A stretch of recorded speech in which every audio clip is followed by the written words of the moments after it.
सच्ची भक्ति का चमत्कार और ईश्वर की कृपा। बहुत समय पहले की बात है। एक घने जंगल के पास एक छोटा सा गांव था। इस गांव में मोहन नाम का एक गरीब लेकिन सच्चे दिल वाला आदमी रहता था। वह दिन भर लकड़ियाँ काट कर बेचता और जो कुछ भी कमाता उसमें से आधा आधा ज़रूरतमंदों को दे देता था। वह हर सुबह और शाम भगवान की प्रार्थना करता और कहता, हे प्रभु, मैं जो कुछ भी करता हूँ वह आपकी कृपा से ही संभव है। बस मेरी आस्था को बनाए रखना। मोहन की ईमानदारी और भक्ति से गांव के कुछ लोग प्रभावित थे, लेकिन कुछ उसे मूर्ख समझते थे।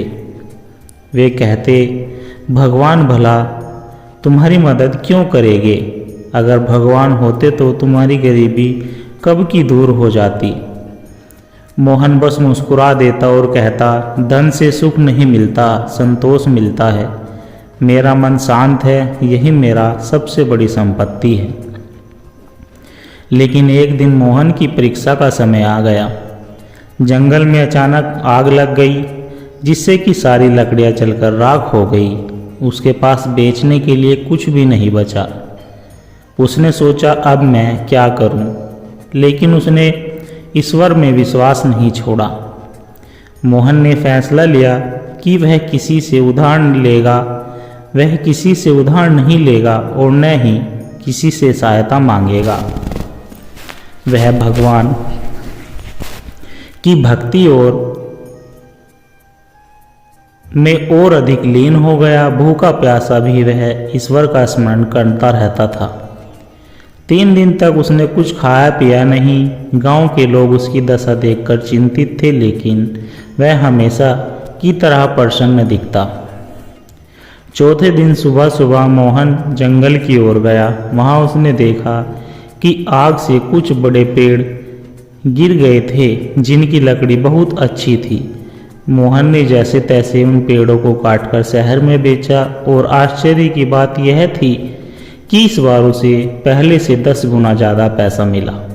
उसने सोचा, भगवान ने मेरी परीक्षा ली, लेकिन अंत में उन्होंने मुझे उससे भी अधिक दिया जितना मैं खो चुका था। जब गांव वालों ने यह सुना तो वे भी हैरान रह गए। वे जो पहले मोहन का मजाक उड़ाते थे, अब उसकी भक्ति को देखकर प्रभावित हो गए। वे समझ गए कि ईश्वर पर सच्चा विश्वास रखने वाले की परीक्षा तो होती है, लेकिन वे उसे कभी निराश नहीं करते। कहानी की सीख, ईश्वर में अटूट विश्वास रखना चाहिए, चाहे कितनी भी कठिनाइयां आए। धैर्य और सच्ची भक्ति का फल अवश्य मिलता है। संपत्ति और धन से अधिक महत्वपूर्ण आत्मिक शांति और संतोष है। ईश्वर हमारी परीक्षा लेते हैं, लेकिन वे हमें कभी अकेला नहीं छोड़ते। जो भगवान की शरण में आ जाता है वह कभी हारता नहीं। वह या तो जीतता है या फिर कुछ सीखता है।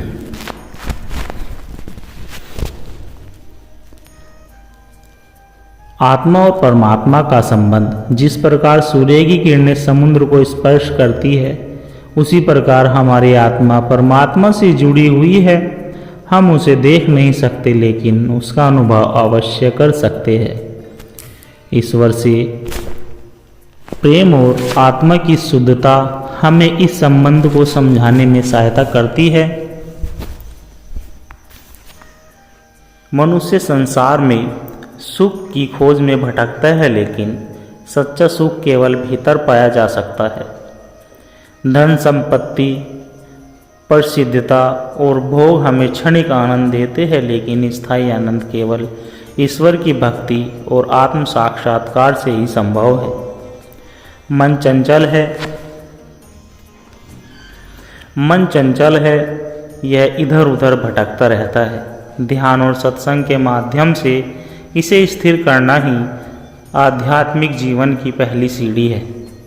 जो अपने मन को वश में कर लेते हैं वह संसार के हर सुख से, हर दुख से मुक्त हो जाते हैं। अहंकार ही मनुष्य के सभी दुखों का कारण है। जब तक मैं और मेरा की भावना रहेगी तब तक ईश्वर का अनुभव नहीं होगा। सच्ची भक्ति वही है जिसमें अहंकार का पूर्ण रूप से नाश हो जाता है। जो जैसा करता है वैसा ही उसे फल मिलता है। यदि कोई व्यक्ति अच्छे कर्म करता है तो उसका भविष्य भी उज्जवल होता है,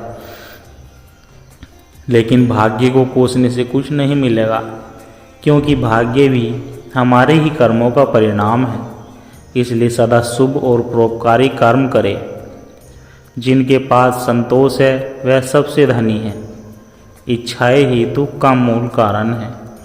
जब हम अपनी इच्छाओं पर नियंत्रण रखना सीख जाते हैं तो हम किसी भी परिस्थिति में खुश रह सकते हैं।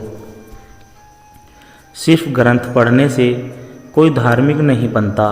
धर्म वही है जो प्रेम, करुणा और सेवा सिखाए।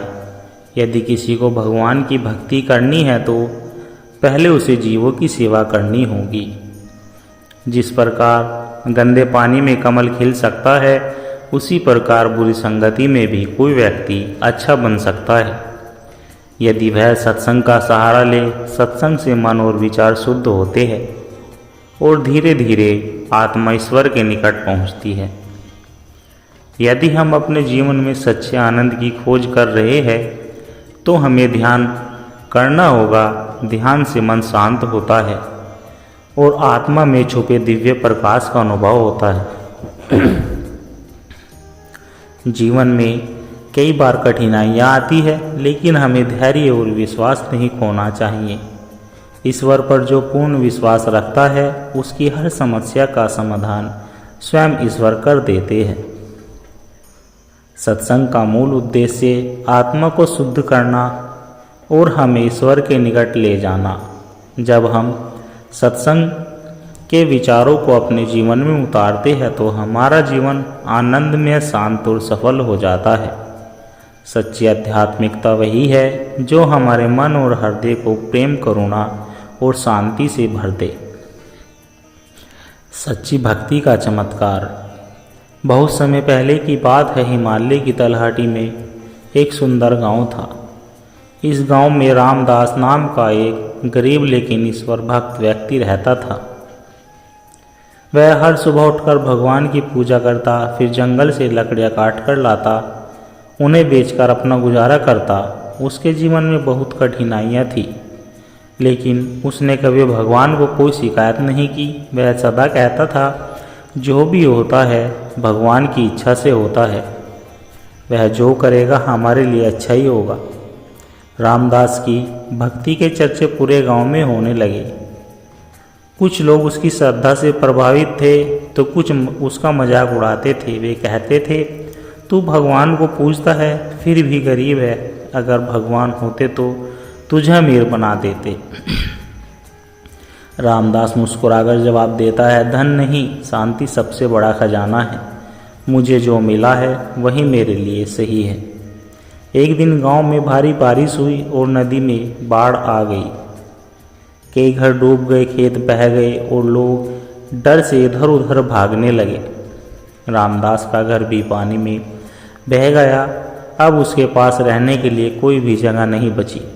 गांव के लोग बोले, अब कहाँ गया तेरा भगवान? उसने तुझे इस विपत्ति से क्यों नहीं बचाया? रामदास ने उत्तर दिया, ईश्वर पर मेरा विश्वास अटूट है। वह मेरी परीक्षा ले रहे हैं, लेकिन मैं उन पर विश्वास नहीं खोऊंगा। रामदास अब जंगल में रहने लगा। वह वहीं ध्यान करता और लकड़ियाँ काटकर अपना जीवन यापन करता। कुछ ही महीनों में उसकी हालत बहुत खराब हो गई। एक दिन वह बहुत भूखा था, लेकिन उसके पास कुछ भी खाने को नहीं था। उसने भगवान से कहा, प्रभु मैं जानता हूँ कि आप मेरी परीक्षा ले रहे हैं, लेकिन मैं आपकी शरण में हूँ। जो भी आपकी इच्छा हो सही है। उस रात जब वह सो रहा था तब एक चमत्कार हुआ। कुछ व्यापारी जंगल से गुजर रहे थे। उन्होंने देखा कि रामदास बहुत कमज़ोर और भूखा है। उन्होंने उसे भोजन दिया और कहा, बाबा हमारे काफिले को सही रास्ता नहीं मिल रहा है, क्या आप हमारी मदद कर सकते हैं?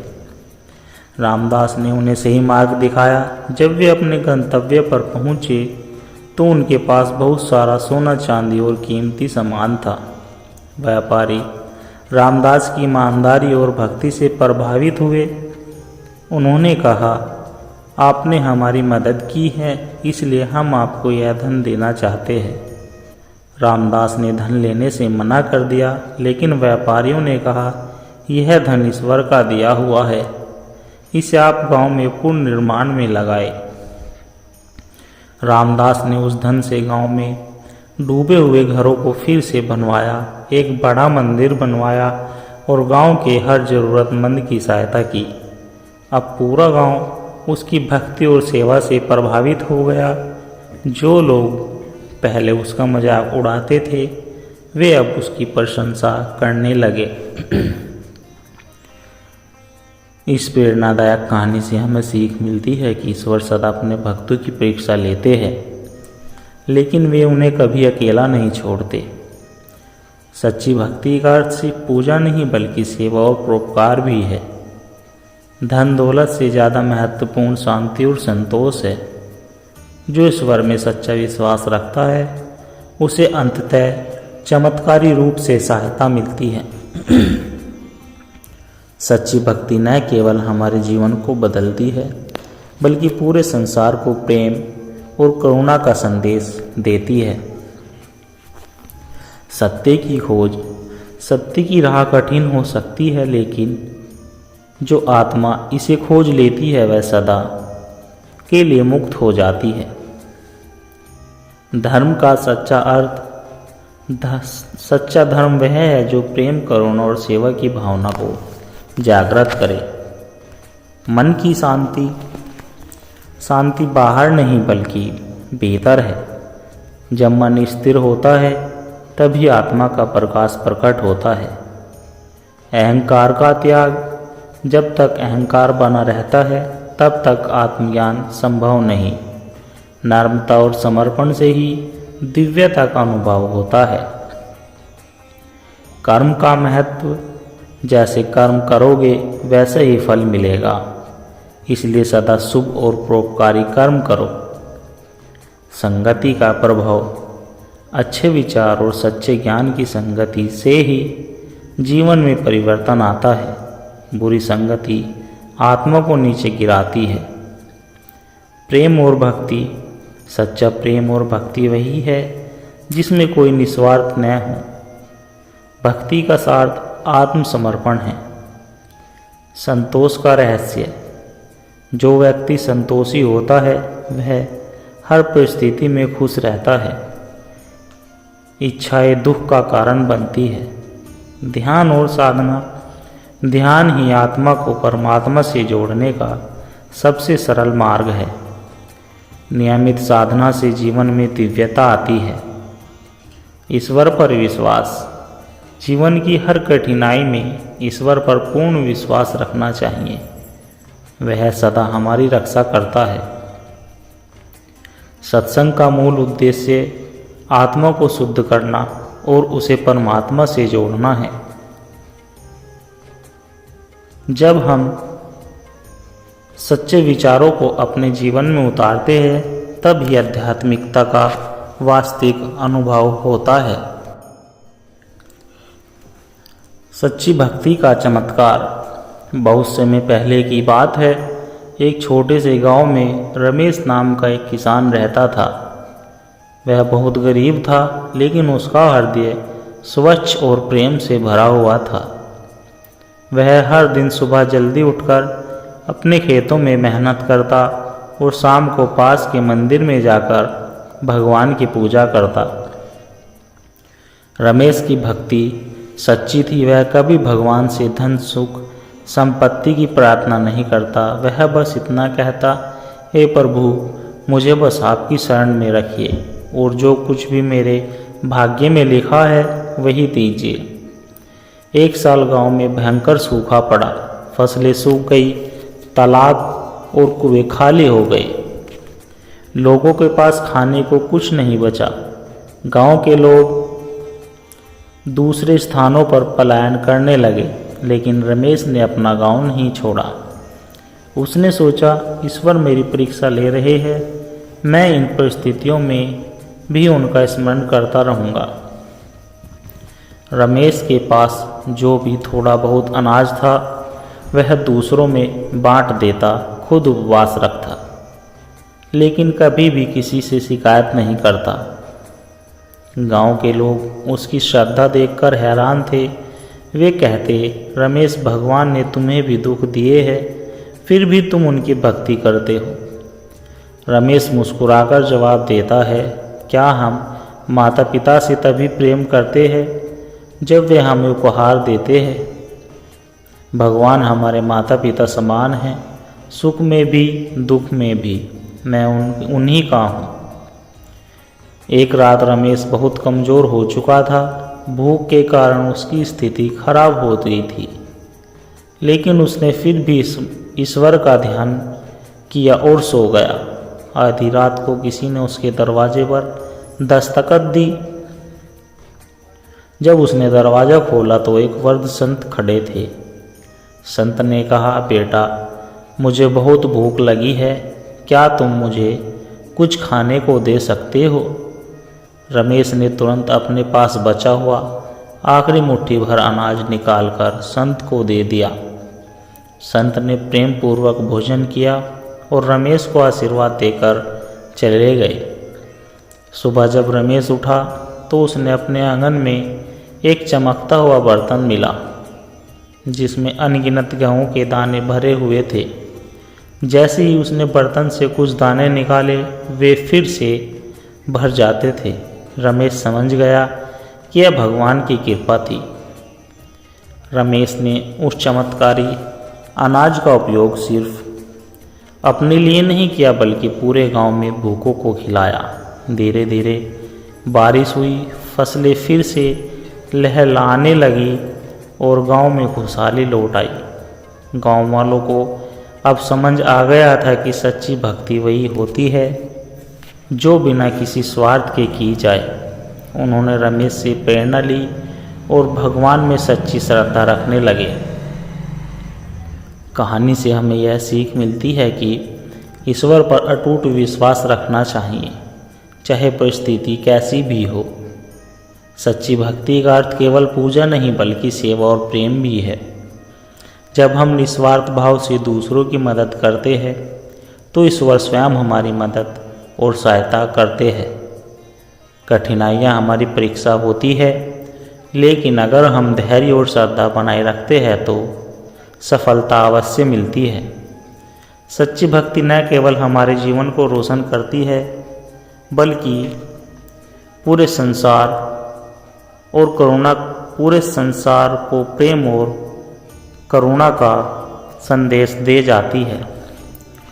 सत्संगत जी, आत्मा और परमात्मा का संबंध मनुष्य सोचता है कि वह शरीर है, लेकिन वास्तव में वह आत्मा है। आत्मा शाश्वत है, जबकि शरीर नश्वर है। जब हम इस सत्य को पहचान लेते हैं, तब हमारा सारा मोह माया समाप्त हो जाता है और हम सच्ची शांति का अनुभव करते हैं। मनुष्य इस संसार में सिर्फ धन, प्रसिद्ध और सुख सुविधाओं के लिए नहीं आया। जीवन का वास्तविक उद्देश्य आत्म साक्षात्कार और ईश्वर की प्राप्ति है। जब तक हम इस सत्य को नहीं समझते, तब तक हमारा जीवन अधूरा है। मन बहुत चंचल है, शक्तिशाली होता है। यदि इसे नियंत्रित नहीं किया जाए तो यह जीवन को अशांत बना देता है। ध्यान, सत्संग और भक्ति से मन की शुद्धि संभव है। जब मन शुद्ध होता है, तब ईश्वर का साक्षात्कार सरल हो जाता है। जो जैसा कर्म करता है, वैसा ही उसका भाग्य लिख बन जाता है। यदि कोई व्यक्ति अच्छे कर्म करता है तो उसका भविष्य उज्जवल होता है, लेकिन यदि वह बुरे कर्म करता है तो उसे दुखों का सामना करना पड़ता है।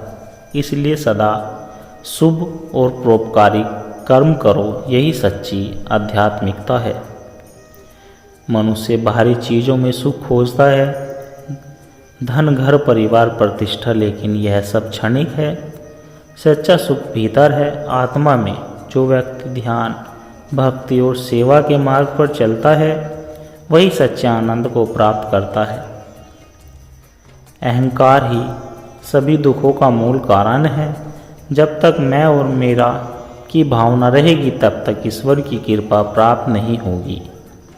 सच्ची भक्ति वही है जिसमें अहंकार का पूर्ण रूप से नाश हो जाता है। जिसके पास संतोष है वह सबसे धनी व्यक्ति है। इच्छाएं ही दुख का कारण है। जब हम अपनी इच्छाओं पर नियंत्रण रखते हैं तब हमें सच्ची शांति मिलती है। सिर्फ ग्रंथ पढ़ने से कोई धार्मिक नहीं बनता। धर्म वही है जो प्रेम, करुणा और सेवा सिखाए। यदि किसी को भगवान की भक्ति करनी है तो पहले उसे जीवों की सेवा करनी होगी। दूसरों की मदद करनी ही सच्ची भक्ति है। सत्संग का अर्थ केवल धार्मिक प्रवचन सुनना नहीं बल्कि उन शिक्षाओं को अपने जीवन में अपनाना।